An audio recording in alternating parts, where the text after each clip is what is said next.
오직 성령이 너에게 임하시면 너희가 권능을 받고 예루살렘과 온 유대와 사마리아와 땅끝까지 이르러 내 증인이 되리라. 이 예수님의 말씀처럼 성령께서 오순절에 임했고 제자들은 힘있게 복음을 증거하기 시작했고 또 예루살렘 곳곳에 복음이 전파되고 또 어제의 본문처럼 사마리아에까지 복음이 증거되는 것을 우리가 보고 있습니다. 그리고 오늘의 본문은 사마리아를 넘어서 이방인에게까지 복음이 전파되는 그런 모습을 볼 수가 있습니다. 바로 27절 말씀에 나오는 에디오피아 사람에게 복음을 전하게 된 것인데, 이 에디오피아라고 하는 것은 오늘의 에티오피아라고 같은 곳입니다. 아프리카 중동 지방에 있는 나라이고 또 구약 성경에서는 구스라고 불리는 그런 땅입니다. 그러니까 함의 후손이자 흑인들이 살고 있는 나라인 에티오피아에서 온 사람, 그 사람에게 복음을 증거하게 된 것입니다. 그런데 오늘 본문에 나오는 이 넷이, 이 사람이 사실은 에티오피아 지역이 아닌 다른 지역 사람일 가능성도 있습니다.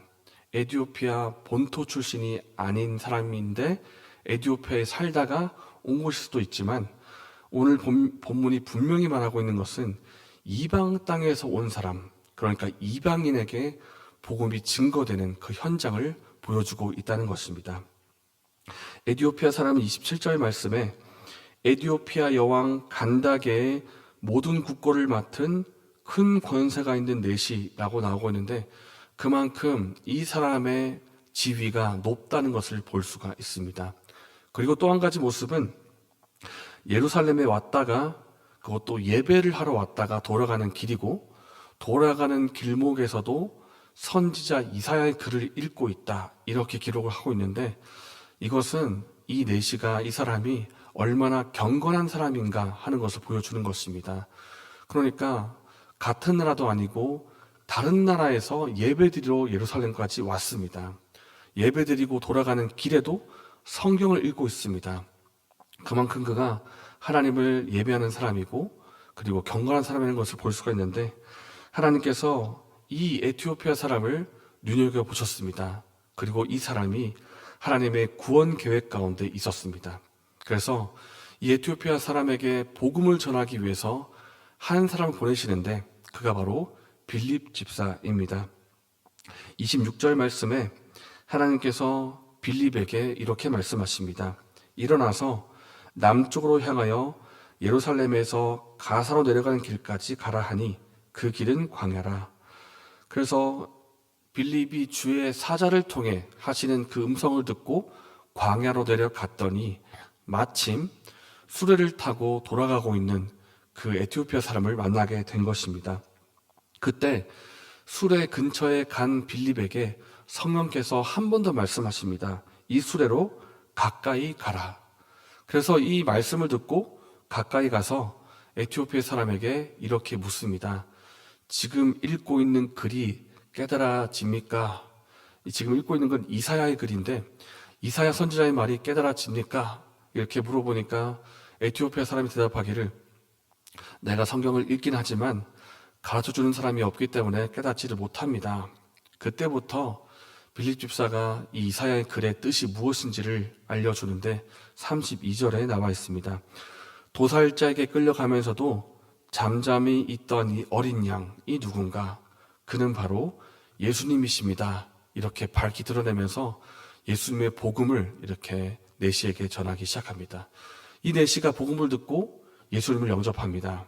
그리고 말하기를, 지나가다가 물을 보면서 여기 물이 있는데 내가 세례를 받을 수 있겠습니까? 그래서 그 자리에서 바로 세례를 주고 에티오피아 사람은 아주 기쁜 마음으로 돌아가고, 또 빌립 집사는 복음을 전했던 그 길에서 또 성령의 인도를 받아 다른 지역에 가서 또 복음을 전하게 됩니다. 오늘 에티오피아 내시에게 일어났던 이 복음 전파 사건, 이 사건을 우리가 보면서 주목해서 볼 것이 있습니다. 그것은 빌립 집사가 순간순간마다 하나님의 인도하심, 성령의 인도하심을 받아 움직였다고 하는 사실입니다. 26절에 주의 사자가 빌립에게 말하여 이르되, 29절에 성령이 빌립더러 이르시되. 이렇게 빌립이 하나님의 인도하심을 받아서 어디로까지로 가라, 누구에게 가까이 나아가라. 그리고 복음을 전파한 후에도 39절 말씀에 주의 영이 빌립을 이끌어 간지라. 그러니까 빌립이 복음을 전하러 갔다가 다른 지역으로 가는 그 모든 순간순간마다 하나님의 인도하심이 있었고 그가 성령을 따라 행동했다는 것을 우리가 분명히 볼 수 있게 되는 것입니다. 그렇기 때문에 우리가 읽고 있는 사도행전의 또 다른 이름은 성령행전입니다. 성령의 인도하심을 받은 사람들이 성령의 역사를 나타내는 그 성령행전인 것입니다.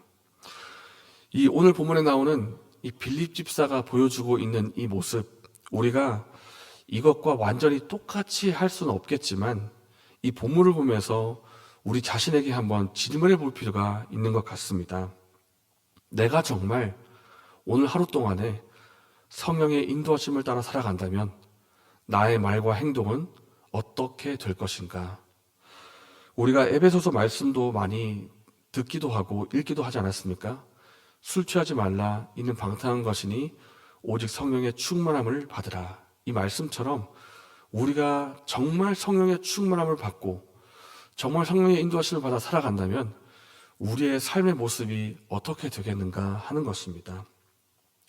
사실 우리는 하루 동안에 너무 쉽게 짜증을 내거나 또 화를 내거나 또 가족에게 함부로 대할 때가 있는 것 같습니다. 너무 쉽게 행동하고 나중에 또 후회를 할 때도 있습니다. 왜 그런가 하면 내가 너무 강하기 때문입니다. 성령님이 강하셔야 되는데, 하나님이 강하셔야 되는데 내가 너무 강하고 내가 너무 앞서 나가 있기 때문에 내가 앞장서서 행동하고 나중에 후회를 하는 것입니다. 평생 동안 성령을 따라 행했던 사도 바울이 이렇게 말합니다. 내가 그리스도와 함께 십자가에 못 박혔나니 그런즉 이제는 내가 사는 것이 아니요 오직 내 안에 그리스도께서 사시는 것이라.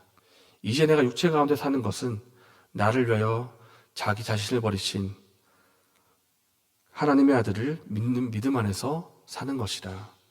이제 내가 사는 것이 아닙니다. 내 안에 그리스도께서 사시는 것입니다.